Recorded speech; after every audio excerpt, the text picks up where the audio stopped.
네, 안녕하십니까. 반갑습니다. 이제 하나님께서 내리시는 재앙의 막바지에 들어섰습니다.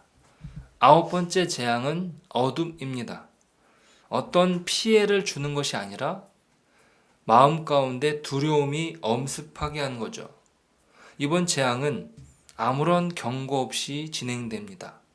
세 번째 재앙이 또 여섯 번째 재앙이 그랬던 것처럼 말없이 재앙이 임하는 것이죠.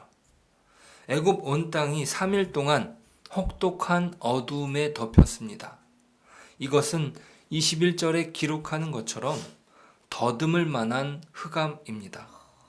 이것은 세번역에서 번역하는 것처럼 손으로 더듬어야 다닐 만큼 짙은 어둠인 것입니다. 여기서 3일 동안의 기간은 모세가 이스라엘 백성을 이끌고 3일 길을 가서 여호와께 예배를 드리겠다던 요청을 연상시킵니다. 3일 동안 흑암의 지속은 하나님께서 의도하신 재앙이라는 사실을 확인할 수 있습니다. 이것이 3일 동안 하나님께서 허락하신 재앙이구나. 그래서 그들 가운데 두려움이 있었던 것이죠. 자, 하나님께서 창조를 하실 때 제일 먼저 빛을 창조하시고 어두움을 다스렸던 것처럼 애굽에 임한 어두움은 역창조의 절정인 혼돈이라고 할 수 있습니다. 창조 이야기와 연결 때문에 어두움을 뜻하는 밤이라는 단어를 사용하지 않고 태초에 어두움을 뜻하는 흑암이라는 단어를 사용합니다. 23절에서 기록한 것처럼 23절 그동안은 사람들이 서로 볼 수 없으며 자기 처소에서 일어나는 자가 없으되 온 이스라엘 자손들이 거주하는 곳에는 빛이 있었더라.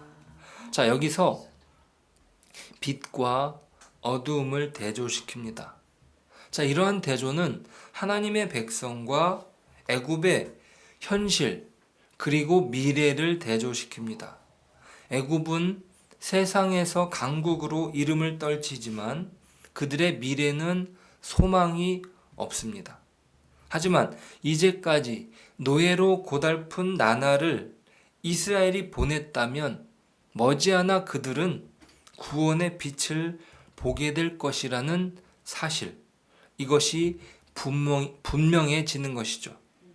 자, 반면에 애굽 사람들에게 임한 흑암은 죽음을 뜻하고 마지막 재앙을 예고합니다. 장자가 죽지 않습니까? 자, 애굽 사람들은 태양을 신들 중에 가장 으뜸으로 숭배했고 바로를 태양신의 아들로 여겼습니다. 자, 그러니까 애굽의 가장 강력한 태양신을 가리는 어둠은 이것이 3일 동안이나 애굽에 머물렀다는 것은 굉장한 충격을 안겨다 주는 것이죠. 어두움의 재앙은 태양신뿐만 아니라 태양신의 아들을 자처하는 바로에게도 직격탄을 날리는 것입니다. 이 재앙은 여호와와 바로의 대결의 마지막을 장식할 여호와의 날이 임박했음을 의미합니다. 자, 어두움이라는 재앙은 말이죠. 고대 사회에서 상당한 공포감을 조성한답니다. 죽음이 지배하는 세계를 밤이라고 여겼고, 그래서 고대 사람들은 밤에 외출을 하지 않았습니다. 심리적 두려움 속에서 3일을 보내고 죽음을 의식한 바로는 두려움 속에서 모세를 불렀던 것입니다. 어떤 피해가 많아서 그런 것이 아니에요. 자, 그리고 광야에 가서 예배를 드리라고 허락합니다. 하지만 여기에서 단서가 붙는 것이죠. 이전보다 파격적인 조건인 것처럼 보이지만 바로는 이스라엘을 놔줄 생각이 없었던 것입니다. 24절 바로가 모세를 불러서 이르되 너희는 가서 여호와를 섬기되 너희의 양과 소는 머물러 두고 너희 어린 것들은 너희와 함께 갈지니라. 자, 바로가 가축이 필요한 것이 아니라 가축이 필요한 사람들은 이스라엘 백성들입니다. 유목민이니까 더욱 그런 것이고 또 하나님께 예물을 드려야 되기 때문입니다. 자, 그러니까 가축들을 잡아둠으로써 이스라엘 백성이 돌아올 것을 보장받으려는 계책인 것이죠. 자, 그러나 모세는 그 제안을 단번에 거부합니다. 바로의 제시 조건이 아니라 하나님이 약속하신 조건이 채워져야 떠날 수 있는 것입니다. 바로의 입장에서는 양보하는 듯 하지만 여전히 고집을 버리지 못하는 것이고 그렇다고 편한 것도 아닙니다. 오히려 자신이 궁지에 몰렸음을 인지한 것이죠. 자, 다급해진 바로는 오히려 다시는 자신 앞에 나타나지 말라고 엄포를 놉니다. 28절 바로가 모세에게 이르되 너는 나를 떠나가고 스스로 삼가 다시 얼굴을 보지 말라. 내가 내 얼굴을 보는 날에는 죽으리라. 자, 아무것도 이길 수 없는 자신의 처지에 자존심을 놓지 못하는 거예요. 자, 그렇게 바로는 어리석은 결정을 내립니다. 좋든 싫든 모세와 아론이 바로에게 유일한 해결책인데 그는 그 해결책을 스스로 포기해 버립니다. 실제로 이 둘의 만남은 바로의 아들이 죽게 되면서 다시 성사됩니다. 떠나가는 모세는 당당합니다. 29절 모세가 이르되 당신이 말한 대로 내가 다시는 당신의 얼굴을 보지 아니하리이다. 자, 지금까지 하나님은 여러 차례 바로에게 기회를 주셨습니다. 자, 그럼에도 불구하고 그는 회개하는 척, 죄를 인정하는 척 그랬지만 본심은 그렇지 않았던 것이죠. 그 상황을 모면하기 위한 어떤 방법입니다. 자, 그렇게 어물쩍 넘어갈 문제가 아니라 그에게 내려진 가장 엄중한 심판이 바로 자기를 내버려 두는 것, 그 사실을 깨닫지 못하는 것이죠. 자, 사람에게 있어서 가장 불행한 처사는 하나님의 내버려 두심. 그것은 그에게 진정한 자유를 주지 못하는 것이고 오히려 그를 황폐하게 만든다는 사실을 우리는 기억해야 됩니다.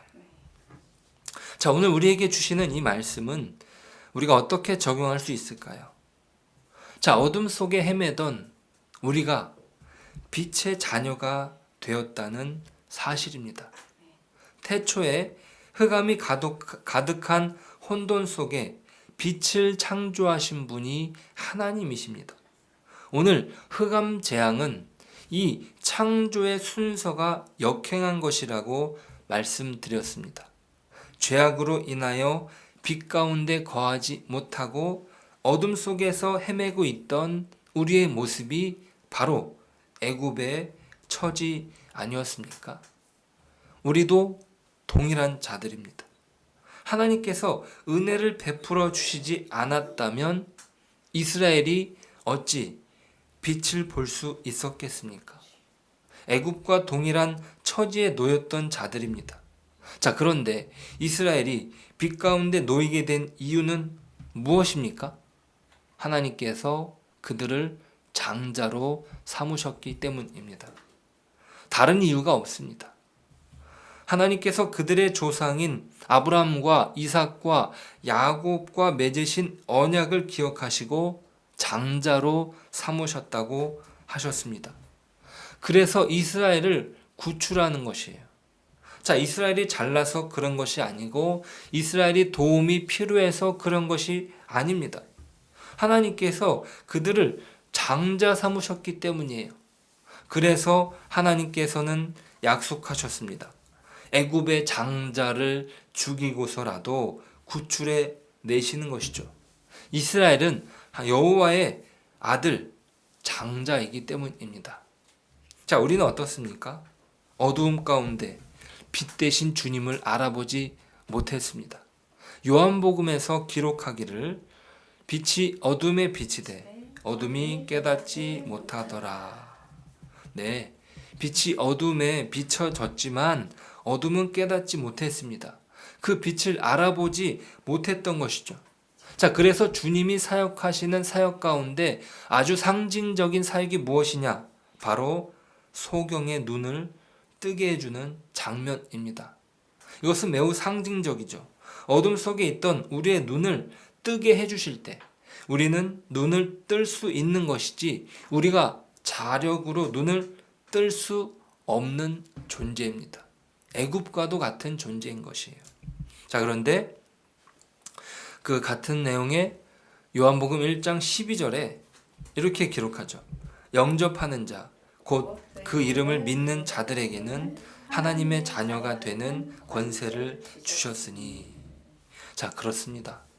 주님께 나아가 우리가 믿음으로 나아갈 때, 자, 이 믿음조차도 성령께서 우리의 눈을 뜨게 해주심으로 가능한 것입니다. 어둠이 빛을 보지 못하기 때문이죠. 자, 그러면 그 눈을 성령님께서 뜨게 해주시면 우리는 주님을 믿음으로써 하나님의 자녀가 되는 권세를 얻게 됩니다. 어둠이었던 우리가 빛의 자녀가 되는 것입니다. 우리는 그렇게 빛으로 부름받은 것이죠. 자, 오늘 빛의 자녀로서 우리는 자부심을 가져야 됩니다. 나는 빛의 자녀다. 어둠이 가득한 세상 속에서 하나님께서 이루신 구원을 드러내는 복된 하나님의 자녀다. 자, 그것은 세상이 줄 수 없는 것이고 하나님만이 허락하실 수 있는 참된 복이며 이 세상에서 우리가 빛으로 소금으로 살아갈 수 있는 유일한 근거가 됩니다. 우리는 스스로 빛이 될 수 없으며 우리는 어둠이었고 오직 하나님만이, 오직 예수 그리스도의 십자가만이 하나님의 자녀가 되는 권세를 허락하는 것입니다. 그 복음 안에서, 그 영광 안에서 오늘 하루도 당당하게 신자답게 살아가는 저와 여러분 되시길 소망합니다. 기도하겠습니다. 하나님 감사합니다. 우리가 어두움이었습니다. 하지만 그리스도께서 우리의 눈을 뜨게 해주셔서 하나님의 자녀로 우리를 삼아 주셨습니다. 하나님의 자녀가 된 것은 곧 빛이라는 말입니다. 하나님, 우리가 이 세상 속에 빛의 자녀로 살아가게 하여 주옵소서. 이 세상 속에 하나님의 자녀답게 하나님께서 주시는 그 복을 누리며 살아가는 저희들이 되게 하여 주옵소서. 예수님의 이름으로 기도드립니다. 아멘.